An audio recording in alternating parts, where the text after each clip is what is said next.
جاتی ہے لیکن ماں اپنے بچے کا ساتھ دیتی ہے۔ پوری دنیا خرابیاں نکالتی ہے اگر کسی فرد کے اندر، لیکن ماں جو ہے وہ پھر بھی اپنے بچے کی خوبیاں بیان کرتی ہیں۔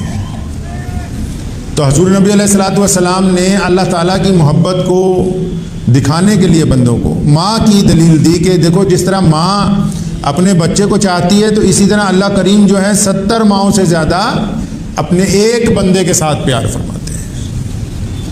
کچھ لوگوں کو بیچ میں مغالطہ ہو جاتا ہے کہ شاید وہ بندہ مسلمان ہی ہو تو اسی لیے پیار کرتے ہیں۔ نہیں، اللہ کریم نے کائنات میں جتنے بھی افراد کو پیدا کیا اللہ تبارک و تعالیٰ سب سے یکساں پیار کرتے ہیں۔ قرآن پاک میں اللہ تبارک و تعالیٰ کی صفات بیان کرتے ہوئے جب کہا گیا الحمدللہ رب العالمین تو کہا کہ تمام تعریفیں اس کے لیے ہیں، اس کے لیے نہیں جو رب ہے، اس کے لیے نہیں جو طاقتور ہے۔ پہلے کہا گیا کہ تمام تعریفیں اس ذات کے لیے ہیں جو سارے جگ کا پالن ہار ہے۔ لفظ پالن ہار کو استعمال کیا گیا تاکہ یہ بتایا جا سکے پوری دنیا کے لوگوں کو کہ اللہ کریم کی جب رحمتوں کا نزول ہوتا ہے تو سب پر یکساں طور پر ہوتا ہے۔ اب کتنے لوگ ان کو وصول پاتے ہیں کتنے نہیں، یہ ان کے اعمال کے لحاظ سے ہے۔ کتنے لوگ جھولی پھیلا کے اللہ تبارک و تعالیٰ کی رحمت کو سمیٹ لیں، کتنوں کو توفیق نہ ہو کہ وہ اللہ تعالیٰ کی حضور سربہ سجود ہوں۔ کتنے ایسے ہیں جو اپنے اعمال کی خوبی کی وجہ سے اللہ کا قرب حاصل کر لیتے ہیں، اور کتنے ایسے ہیں جو دروازے تک آئی ہوئی نعمتوں کو ٹھکرا دیتے ہیں۔ ہمارے ہاں ایک رواج چلا ہے کہ لوگ ایک دوسرے کو ڈراتے بہت ہیں۔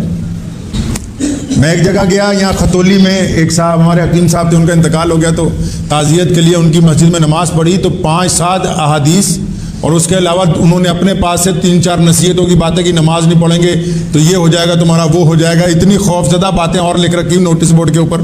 تو میں نے انہیں کہا کہ اللہ کے بندو، اللہ تبارک و تعالیٰ تو بذات خود قرآن پاک میں ما غرک بربک الکریم بار بار کہتے ہیں کہ اے میرے پیارے بندے کو، اور اس بندے کو اللہ تعالیٰ پیارا کہہ رہے ہیں جو بندہ گنہگار ہے، جو بد کردار ہے۔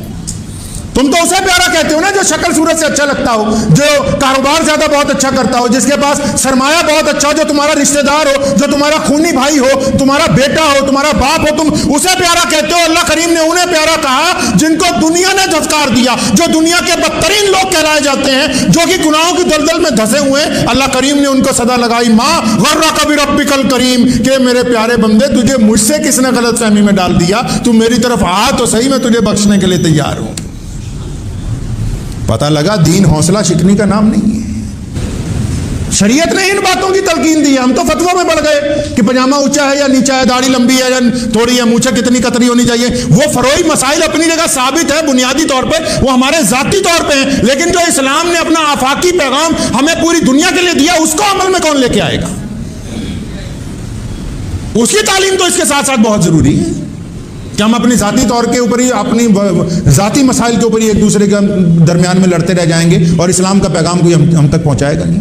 اب شب برات آ رہی، نبی اکرم صلی اللہ تعالی وسلم کی متعدد احادیث ہیں شب برات کے متعلق۔ مجھے اکثر ایک صاحب کا شعر یاد آ جاتا ہے، وہ کہتا ہے عقیدے منجمد اپنی جگہ پر، مطلب جو عقیدہ ہے نا وہ تو اپنی جگہ کھڑا ہوا ہے، مطلب منجمد جم گیا ہے۔ عقیدے منجمد اپنی جگہ پر، اماموں کی قبائیں لڑ رہی ہیں۔ اب کوئی یوٹیوب پہ لگا ہوا حرام ہے، کوئی لگا ہوا حلال ہے، کوئی لگا ہوا ہے روزہ نہ رکھو، کوئی لگا ہوا ہے مسجد میں نہ جاؤ، کوئی کہہ رہا فلاں جگہ نہ جاؤ۔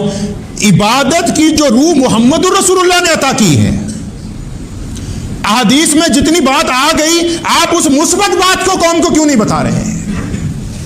کیا اختلاف سے بچ کے کوئی راستہ اسلام نے اللہ اور اس کے رسول تک جانے کا نہیں دیا ہے؟ ایک مسجد ہے پوری دنیا کی سب سے بڑی مسجد جس کو بیت اللہ کہتے ہیں، اس میں شیعہ جاتے ہیں، سنی جاتے ہیں، بریلوی، انصاری، قریشی، پٹھان، اہل حدیث، اور وہ تمام کے تمام اپنے اپنے طریقہ کار کے مطابق نماز ادا کرتے ہیں۔ ان کی ہو رہی ہے اور آپ کی ہو نہیں رہی ہے ایک مسجد میں۔ جتنے عقائد ہیں پوری دنیا میں مسلمانوں کے درمیان، اب وہ چاہے نیت یہاں پر باندھ لے، چاہے یہاں پر باندھ لے، چاہے وہ رفع دین کرے یا نہ کرے، یہ تمام کی تمام محمد الرسول اللہ کی سنتیں ہیں۔ تو ایک دوسرا بندہ اگر کسی اور سنت کی ادائیگی کر رہا ہے اور آپ اس سنت کی ادائیگی کو وجہ بنا کر اپنے بھائی کی دشمنی کر رہے ہیں، تو پھر آپ کوئی اعلیٰ ترین مسلمان نہیں بن گئے ہیں۔ دل میں اتنی جگہ ہونی چاہیے کہ اپنے دوسرے مسلمان بھائی کو آپ مسجد کے اندر اس کے امام کے مطابق نماز پڑھنے کی اجازت دیں۔ ٹھیک ہے، آپ کو آپ کے عقیدے سے کوئی نہیں ہلا رہا، آپ جس امام کی اقتدا کر رہے ہیں کرتے رہے۔